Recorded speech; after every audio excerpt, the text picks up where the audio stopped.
M4 TV news కి స్వాగతం. నేటి ముఖ్యాంశాలు.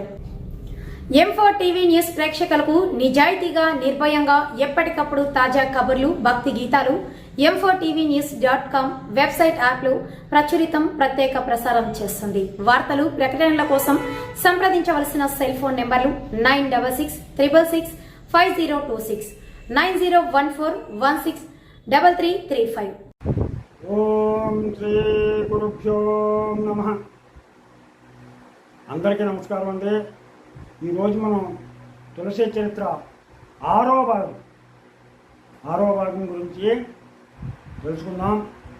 బ్రహ్మ ఆవిడకి వరాలు ఇచ్చాడు, తులసికి మంత్రాన్ని ఉపదేశించాడు.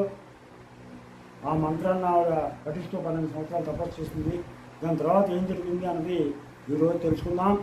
ముందుగా గణేశుడి ప్రార్థన. శుక్లాంబరధరం విష్ణు శశివర్ణం చతుర్భుజం ప్రసన్నవదనం ధ్యాయే సర్వవిఘ్నోపశాంతయే.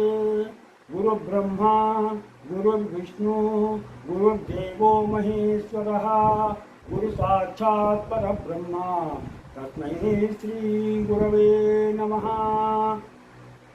ఓం నమో భగవతే వాసుదేవాయ. ఓం నమో నారాయణాయ. ఓం నమో విష్ణవే నమః. ఓం నమః శివాయ. ఓం నమః శివాయ. ఓం ఐం హ్రీం శ్రీం శ్రీ మాత్రే నమః. ఓం ఐం హ్రీం శ్రీం శ్రీ మాత్రే నమః. తులసి దివ్య చరిత్ర ఆరో భాగం. నిన్న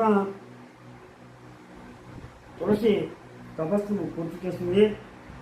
ఇప్పుడు శంఖచూడుల గురించి తెలుసుకున్నాం. కశ్యప ప్రజాపతి మరీచి కుమారుడు, బ్రహ్మదేవుని మనవడు, గొప్ప పండితుడు. కశ్యప మహాముని భార్యల్లో ఒకరైనటువంటి ధనువు అత్యంత పవిత్రమైనది సుందరి. కశ్యపముని రామనిష్టలతో ఆమె పట్ల అత్యంత ధ్యానం చేసేవాడు. ధనువు బలవంతులైన 1 మంది పుత్రులకు జన్మించింది. అందులో విప్రచిత్తి అత్యంత శక్తిశాలి మరియు సాహసవంతుడు. అతని కుమారుడు దంభుడు గొప్ప విష్ణుభక్తుడు. పుత్ర సంతానం లేనందువల్ల చింతిస్తూ ఉండేవాడు. అందువలన కోసం పుష్కర ప్రాంతపు అడవికి వెళ్ళి 1,00,000 సంవత్సరాలు కృష్ణ మంత్రాన్ని జపిస్తూ ఘోరమైనటువంటి తపస్సు చేశాడు. ఆ సమయంలో ఒక పెద్ద కాంతిపుంజం దంభుని తలపై నుండి వేగంగా వచ్చి నలుగు దిశలా వ్యాపించింది. దాని వేడికి సమస్త దేవతలు, సాధు పురుషులు వాడిపోసాగారు. ఇంద్రుని నాయకత్వంలో అందరూ బ్రహ్మదేవుని ఆశ్రయం కోసం వెళ్ళారు. అందరూ బ్రహ్మలోకానికి వెళ్ళి బ్రహ్మదేవుని స్తుతిస్తూ తమ స్థితిని తెలియజేశారు. బ్రహ్మదేవుడు అంతా విని విష్ణు భగవానికి ఈ సమస్య వివరించాలని అందరినీ తీసుకుని వైకుంఠానికి వెళ్ళారు. అక్కడ 2 చేతులు జోడించి 3 లోకాలకు రక్షకుడైన విష్ణు భగవాను శ్రద్ధాశక్తులతో స్తుతించారు. దేవతలందరూ ఆయన ఇలా ప్రార్థించారు. స్వామి, ఎవరి కారణంగా ఇలా జరిగిందో దయచేసి చెప్పండి. మేము ఇలా వాడిపోవడానికి కారణమైన ఆ వెలుగు ఏమిటి? విష్ణు భగవానుడు చిరునవ్వు నవ్వి ప్రేమగా ఇలా చెప్పారు. దేవతలారా, భయపడకండి, శాంతంగా స్థిరంగా ఉండండి. వరదలు రావు, ప్రళయం వచ్చే సమయము కాదు. నా భక్తులలో ఒకడైన దంభుడు అనేటువంటి అసురుడు పుత్రుడు కోసం తపస్సు చేస్తున్నాడు. అతనికి తొందరలోనే నేను వరం ఇస్తాను, దాంతో అతడు శాంతిస్తాడు అని చెప్పేటప్పటికీ దేవతలు సంతోషంతో తమ స్థానాలకు తిరిగి వెళ్ళిపోయారు.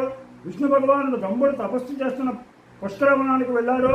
అక్కడ దంభుడు భగవంతుని యొక్క నామజపం చేస్తున్నాడు. భగవంతుడు అతన్ని ఏం వరం కావాలో కోరుకోమన్నాడు.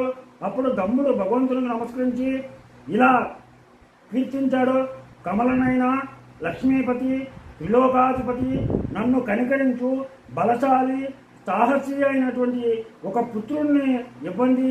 అతడు మీ భక్తుడై ఉండాలి, ముల్లోకాలను జయించగలిగిన వాడే ఉండాలి.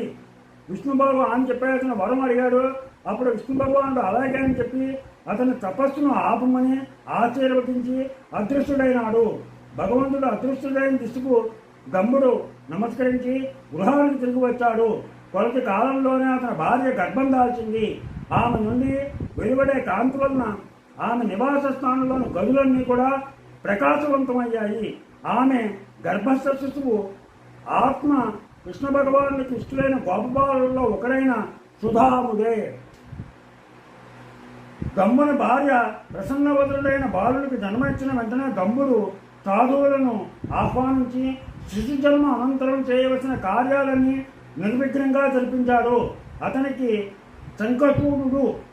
శంఖచూడు అని నామకరణం చేశాడు. ఈ శంఖచూడు బాల్యంలోనే సమస్త సంప్రదాయాలు, ఆచారాలు, నియమాలు, సుగుణ మార్గాలు అన్నీ నేర్చుకున్నాడు. అతడు ఎంతో తేజస్సుతో ప్రకాశించేవాడు. బాల్య క్రీడలతో తల్లిదండ్రులనే కాక సమస్త పరిచారకులందరికీ కూడా ఈ బాలుడు ఎంతో సంతోషాన్ని కలిగిస్తున్నాడు. ఇది 6వ భాగం పూర్తయినంతటితో మనం రేపు 7వ భాగాన్ని గురించి తెలుసుకుందాం. తులసి దివ్య చరిత్ర 7వ భాగం రేపు తెలుసుకుందాం. మీకు నా ఛానల్ కనుక నచ్చినట్లయితే సబ్స్క్రైబ్ చేయమని, అలాగే లైక్ చేయమని కోరుతూ రాబాగం ప్రసాదం.